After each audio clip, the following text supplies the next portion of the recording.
This is Boxing Tickets, and we're here at the Devenish complex for the Hammer Boxing Showdown. Today we join with Mr. Main Event, Teo Alin, who extends his unbeaten record to 4-0 tonight. Teo, probably fair to say this is the best moment of your professional career so far? Okay, every moment's good. The best will be when I get a big win against somebody who's not a journeyman. You know, he was very tricky there. He wasn't your basic journeyman. He was very slippery and good at making you miss and stuff. And it was hard to get the. There is speaking of the devil. There he is. Good there fight. he is. I hope he goes all the way, mate. That was a cracking fight. Thank you. I always come and have a go, test his prospect. It was an amazing fight, mate. I wish you the best. Thank you very much, bro. And you Really gave appreciate weight it. Thanks. well. Yeah, thank you. That would be late. Thank God, wouldn't it? Thank It'll you. benefit you as well. Yeah. Thank you very much. Good. Thank you. There we go. A bit of a togetherness, sort of. Obviously, become friends. Train you fight and you show respect, and that's what it's all about. But like, he is a dangerous opponent. Obviously, I've seen him in boxing Europa before. He beat Cain Doyle, aye. and he was very good that night. And I've sort of, whenever I found that was the opponent change, I was going, this could be sticky for you tonight. But he boxed very well. Yeah, it was hard. It was hard because it was very last minute. We had a change of opponent there at the start of the week, so that's the reason I wasn't allowed to weigh in on Friday, because he wasn't fit to make it over till this morning. So it was only fair if we both weighed in at the same time. But it's good getting these we tests, you know, we slip ups early on, so you'll get used to it. It's better getting them now and being used to it and still being fit, able to go out and perform, than later on in your career. In terms of the atmosphere over there tonight, obviously, where would you sort of rank the atmosphere of the 4 fights you've had so far? Because the Devenish is very compact. As I think I said to you before, like, it could maybe seem like you have 500 fans in there. But anybody that stayed to watch that didn't buy tickets from you, a really good crowd there, and they built a really good atmosphere. Probably the best atmosphere you've had so far. It probably was the best atmosphere so far. Ulster Hall was hard to beat too, like, but down there is probably the best one. I knew it was going to be loud in there because the small hall sold over 100 tickets for a small hall show there, so it was good. Like, that's, as they say, that's where the hardcore boxing fans come, you know what I mean?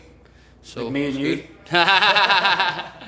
But everybody sort of has been on the card tonight, has been saying about how warm it was. Like, did it feel like more than 6 rounds to you? Probably fair to say maybe tired a wee bit towards the end, but with that heat and the intensity of the fight, you wouldn't be human if you weren't starting to tire in the 6th round. The 6th round I felt tired. So Shoggy said, you fight one, don't be doing anything stupid.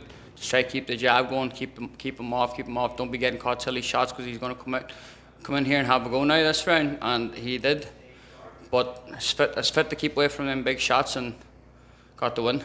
That's what you want, but you want to have that. Like, obviously, as a 6th round. That's your first 6th round. I think your debut was put down as a 6, but it's only 4, isn't it? Yeah. I think it was put down in box rank as it was 6, but like, when you have a 6 round fight like that, you want to be tiring because you want to be going through that mental sort of aspect. Exactly. Of going, what do you do with these problems? Yeah, exactly. So at there's it was a test, and we were expecting it, and it went well. So I'll learn from it. I'll take a lot away from that there. So how did you find the same day weigh-in? Obviously, did you find it a wee bit different? It was a wee bit different, you know, because I'm still full from the first feed I had earlier, you know, but I didn't even eat that much. So I say that played a part in my energy levels there for a bit because see in camp there I sparred 6 rounds, and I was grand. Suppose sparring's different, yes, but they're all against good lads. I was in with shout out to them boys, they know who they are.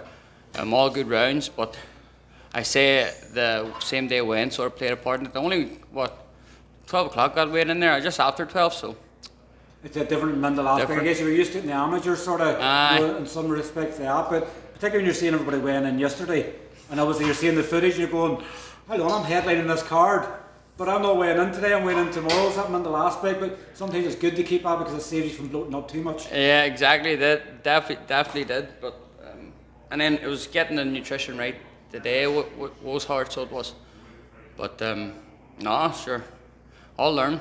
That's a good 6 rounds, obviously banked there. Like, what would you sort of like to do next? I guess probably maybe another 6 round, or I wouldn't mind another 6 rounds. You know, me and the girlfriend have a child due in June.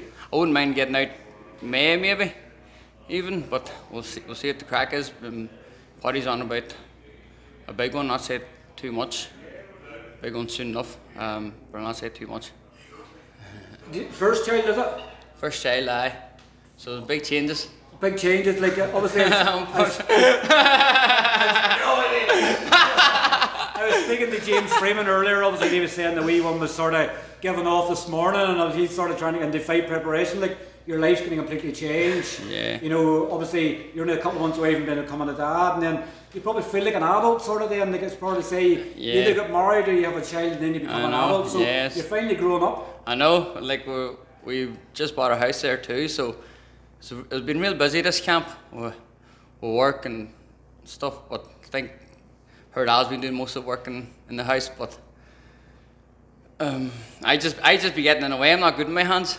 Unless you're fighting. Yeah, exactly. Unless I'm in the ring, exactly. And this baby, it just makes it a bit more personal now. You know, you're not doing it for yourself. You know, you have a family now, so everything will be revolved around them.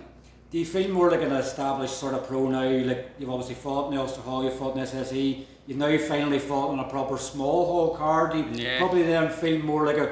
Sometimes when you have them bigger cards, you're only a small portion of the card, whereas in these small cards tonight, because of the tickets you sell and because of the personality you have, you probably feel more established now because you're in a better atmosphere sort of for you. I do that, but I say like you see if without the support, pro boxing would be very hard.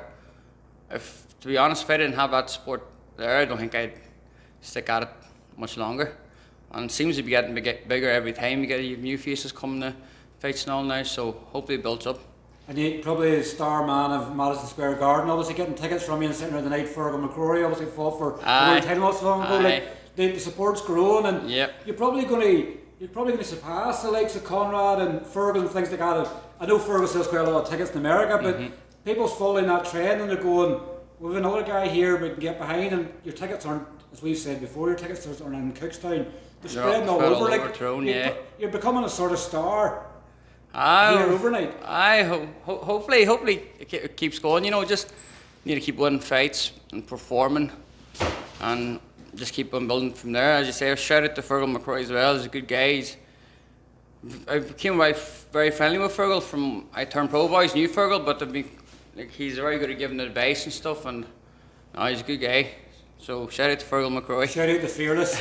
The pro boxing, obviously, I guess when you see, like, sometimes you say you're not a pro until you have your first title. Like, are you in a rush to sort of get there? Like, I know you want to keep getting tested and things like that. Like, where would you sort of like to be aiming for your first time, maybe towards the end of the year? Or?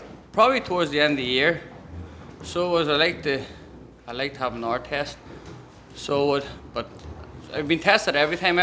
All opponents had a different style. None of them came to just sit in the pocket and cover up, you know, and take shots and stuff like it. Most of them came thrown back, and, you know, and a lot of them were good movers too. Like, well, he was anyway. But I've been tested every fight, I think, you know. The reason I sort of say it, obviously, is there's another guy in your weight category, it's Irish. Lee Gormley's obviously fought a lot in England, and he's looking to get back home, and probably the way he gets back home to a title fight, like, maybe that's something Paddy might work towards in the future. Like, I guess it's not for you. Sometimes they make the decisions you fight and they do all in the background. But I guess that's a fight that you can maybe potentially look forward to before the end of the year. I never know. We're both the same weight, you know, and it's all up to my manager, and none against Lee either. Lee's a good guy. Like, I actually just know him through social media, but he was commenting on my stuff saying good luck and all. So no bad blood, but if we're to face off, no problem. Send me the location. I was a celebration tonight for you. Obviously now you're going to be becoming a dad in a few weeks' time. So like, are you trying to cram as much of this, all the bad stuff in before you become a dad? Because then you're becoming a role model, you know, for your wee one. So like, what's the celebrations going to be like for you? Oh, celebration. I don't celebrate much. I just like going home, putting my feet up and stuffing my face. So I can't wait to do it tonight, like. And it's me and the woman, the dog, and just chill. I'm going to be a big partier now, Steve, anymore. But look, congratulations, obviously, once again, obviously, in a brilliant performance. And hopefully, fingers crossed, it'll not be too long before we see you back in the ring. Thank you very much for your time, Steve. Cheers, Theo. Take care. Thank you.